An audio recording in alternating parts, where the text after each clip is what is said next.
Ay mga kapriti, andito na nga po ako sa garden ng asawa ko. At dahil mga ilang araw na din hindi ako nakapag-upload ng long video at ito ang naisip kong mai-content. Dahil wala din kaming ulam mamayang gabi, ito na.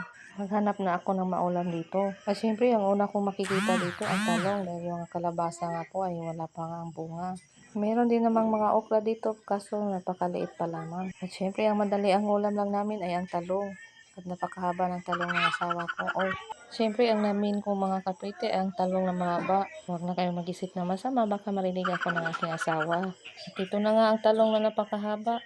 At ang talong na ito ay hindi naman siya masyadong mataba, mahaba lang. At ang tagal naman maputol ng talong na ito, sira pala tong gunting na dinala ko. Kunti na lang at malapit na siya maputol. At ayan, nalaglag na nga. At ayan, maghanap pa tayo ng iba pang talong.